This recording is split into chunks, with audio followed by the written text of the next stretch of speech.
sini dari kelompok 10 ingin memaparkan materi metode pengajaran PAI yang berjudul Pendekatan dalam belajar dan mengajar. Saya Rahmatul Umma. Saya Miftahur Rahmah. Yuk simak penjelasannya. Silahkan menonton.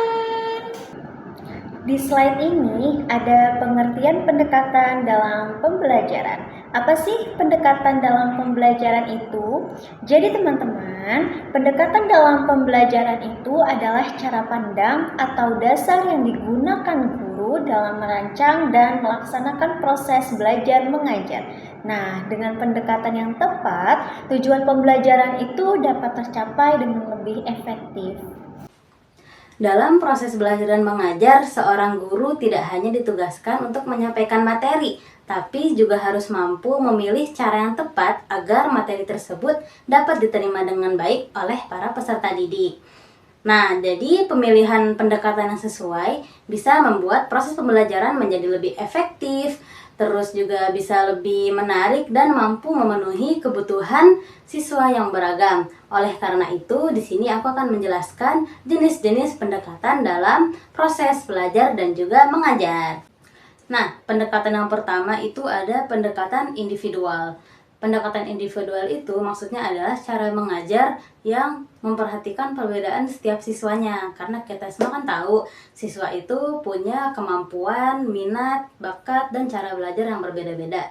Makanya seorang guru itu harus bisa menyesuaikan pembelajarannya sesuai dengan kondisi masing-masing muridnya agar setiap siswa dapat menerima pembelajaran dengan optimal. Contohnya kayak misalnya ada murid yang mampu memahami pembelajaran dengan cepat.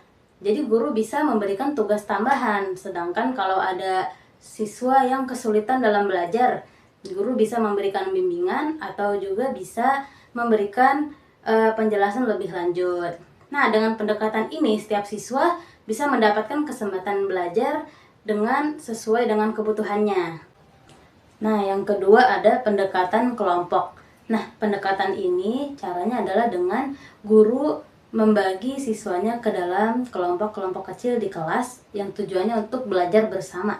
Nah, dalam kelompok ini siswa bisa berdiskusi, bertukar pendapat, terus bekerja sama dan juga membantu temannya yang kesulitan dalam memahami materi.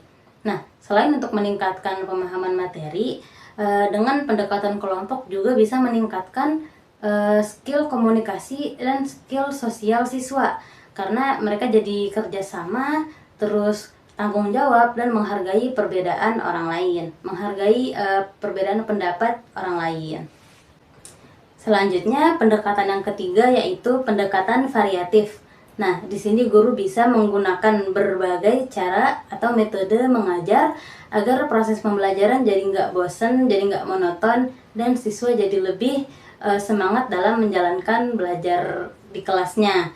Nah, itu maksudnya guru bisa mengombinasikan ceramah, diskusi, tanya jawab, atau permainan edukatif, juga bisa media video atau praktek langsung.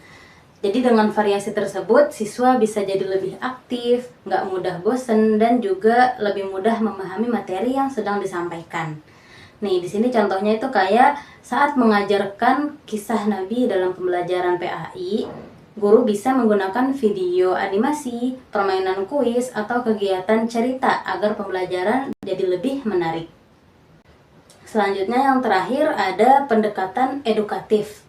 Nah, pendekatan ini tidak hanya berfokus pada penyampaian ilmu pengetahuan, tapi justru lebih fokus kepada pembentukan karakter, pembentukan sikap, dan juga akhlak peserta didik. Jadi dalam pendekatan ini guru berperan sebagai pendidik yang memberikan teladan, membimbing, dan menanamkan nilai-nilai positif seperti kejujuran, disiplin, bertanggung jawab, dan rasa hormat kepada sesama. Nah, jadi hal ini sangat penting dalam pembelajaran PAI karena tujuan pendidikan itu bukan hanya membuat siswa cerdas secara akademik, tapi juga memiliki akhlak yang baik. Di sini ada pengaruh pendekatan terhadap hasil belajar siswa. Jadi pengaruh dalam pembelajaran yang tepat itu sangat berpengaruh teman-teman terhadap hasil belajar siswa. Dengan pendekatan yang sesuai, siswa tuh jadi lebih aktif, lebih mudah dalam memahami materi, dan lebih semangat lagi dalam belajar. Dan selain itu, suasana belajar juga jadi lebih menyenangkan sehingga hasil belajar siswa itu dapat meningkat. Nah, sebagai kesimpulannya, jadi pendekatan pembelajaran itu merupakan strategi yang digunakan guru untuk menyampaikan materi kepada peserta didik. Nah, tadi ada 4 pendekatan. Yang pertama, pendekatan individual, yaitu guru menyesuaikan pembelajaran sesuai dengan kebutuhan setiap siswanya. Kalau pendekatan kelompok itu lebih untuk melatih kerjasama dan skill sosial siswa. Terus untuk pendekatan variatif, bikin proses pembelajaran jadi lebih menarik dan tidak membosankan. Nah, pendekatan yang terakhir tadi ada pendekatan edukatif, yaitu pendekatan yang lebih menekankan pembentukan sikap, karakter, dan juga akhlak yang sesuai dengan nilai-nilai positif. Nah, dengan menggabungkan keempat pendekatan tersebut, proses pembelajaran jadi lebih menyenangkan, lebih efektif, dan juga mampu mengembangkan kemampuan dan karakter siswa secara seimbang. Cukup sekian penjelasan dari kami. Kalau banyak kurangnya mohon maaf. Terima kasih. Wassalamualaikum.